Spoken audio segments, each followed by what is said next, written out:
Hi అండి, ఈరోజు ముల్లంకాడ masala curry catering స్టైల్లో ఎలా తయారు చేసుకోవాలో చూపిస్తాను. ఇది తప్పకుండా ట్రై చేయవలసిన రెసిపీ అండి.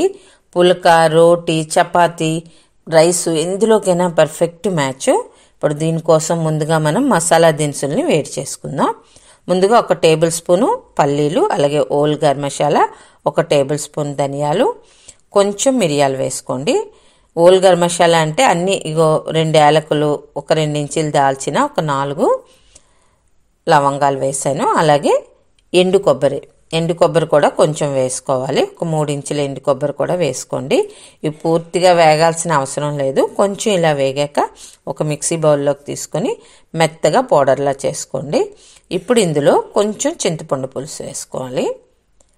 ఇప్పుడు గ్రైండ్ చేసి ఇలా ఫైన్ పేస్ట్లా తయారు చేసుకోండి. ఇందులో ఇంకొంచెం వాటర్ యాడ్ చేసుకోవచ్చు. దీన్ని ఒక పక్కన పెట్టేసి స్టవ్ మీద ఇలా కళాయి పెట్టుకొని 100 ml ఆయిల్ వేసుకోండి. ఆయిల్ కొంచెం హీట్ అయ్యాక ఇలా జీలకర్ర 1 టీ స్పూన్ వేసుకొని కొంచెం వేగిన తర్వాత ఇందులో 3 పచ్చిమిరపకాయలు వేసుకోండి.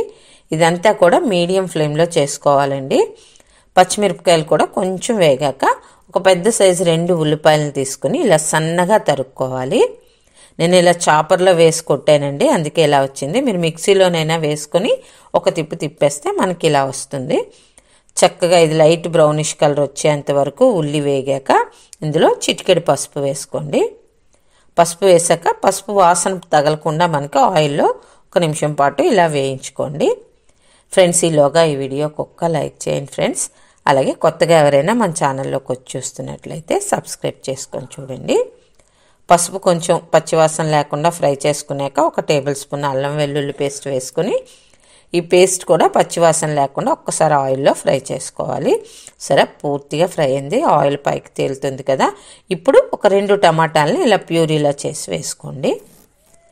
మొత్తం టమాటా, ఉల్లి ఇదంతా కూడా చక్కగా ఆయిల్లో మగ్గిపోవాలండి. ఇలా సరే ఆయిల్ పైకి తేలి కళాయి వదిలేస్తున్నప్పుడు సరే ఎంత చక్కగా వచ్చిందో, మంచి ఆరోమా వస్తుంది. ఇప్పుడు ఇందులో 1 టేబుల్ స్పూన్ కారం వేసుకోండి. ఇది మసాలా కారం అండి, ఇంట్లో తయారు చేసుకున్నది. అలాగే రుచికి సరిపడా సాల్ట్ యాడ్ చేసుకొని ఒకసారి మొత్తం అంతా కలుపుకోండి.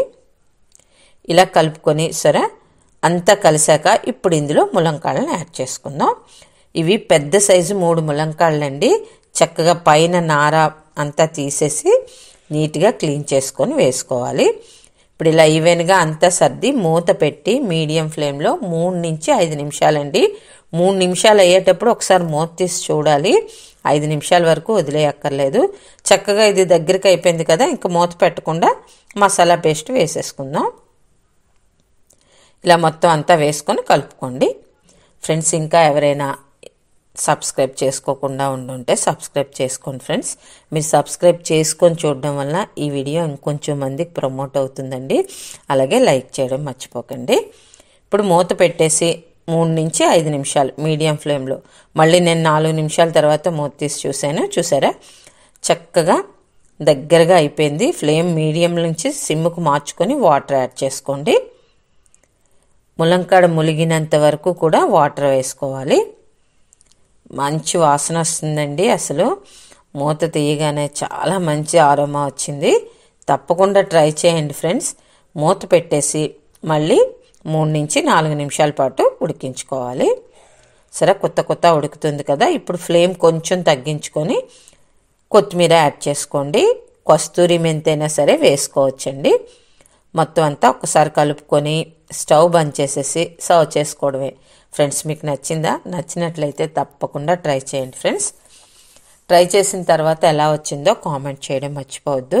అలాగే లైక్ చేసి మీ ఫ్రెండ్స్కి, రిలేటివ్స్కి షేర్ చేయండి. కొత్తగా ఎవరైనా మన ఛానల్లోకి వచ్చి చూస్తున్నట్లయితే సబ్స్క్రైబ్ చేసుకొని చూడండి ఫ్రెండ్స్. అలాగే బెల్ ఐకాన్ క్లిక్ చేస్తే నేను చేసే రెసిపీస్ అన్నీ కూడా మీకు అప్డేట్ వస్తాయి. Thank you for watching.